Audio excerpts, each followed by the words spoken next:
At the top of the hour from 10 p.m, we shall be speaking to the party's Secretary General, Raphael Tuju, to get more on this. Now, interviews to pick the country's next Chief Justice continue today with President Kenyatta's former lawyer, senior counsel Fred Ngatia, in the hot seat to defend his suitability for the judiciary's top job. KTN senior political reporter Murimi Mwangi has been covering the interviews for us.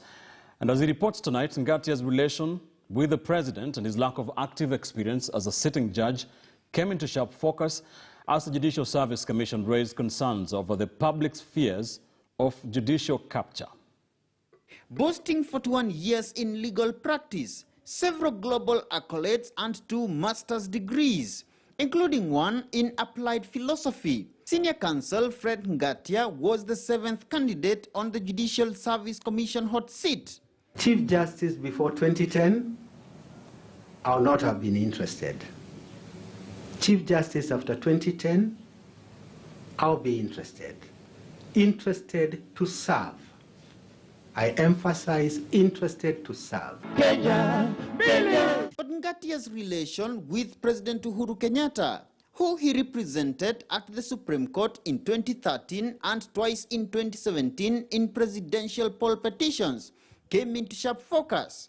The JSC citing petitions questioning Ngatia's independence and raising fears of a likely judicial capture over the said Kenyatta connection. Despite acting for the president-elect in 2013, as soon as the brief was over, I went back to my private practice.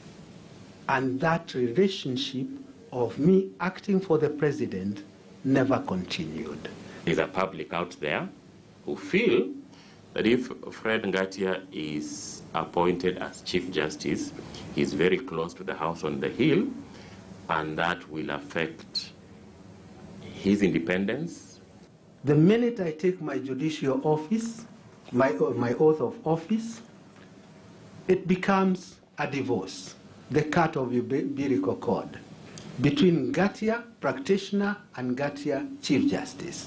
Yet without any practical experience as a sitting judge, throughout his illustrious over 4-decade legal career, Ngatia was pressed to explain how he, as a perceived outsider, would lead serving judicial officers. What is your view of a practitioner, in effect an outsider, at this particular time,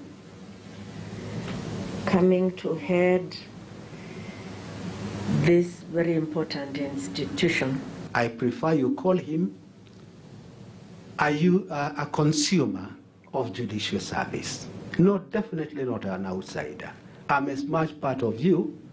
I hope I will not be rejected. As much part of you at all times, because I'm a consumer of your service. As the JSC fired more administrative competence queries. I want you to share with the Commission, from your experience and knowledge, 3 institutional weaknesses, if any, in the judiciary that you will address so that you can take the judiciary to the next level.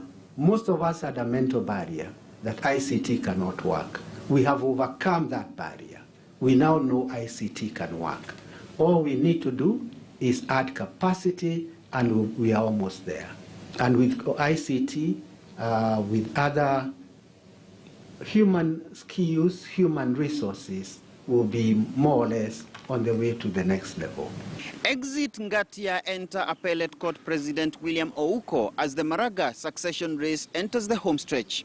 Murimi Mwangi, KTN News at the Supreme Court in Nairobi. Let's go.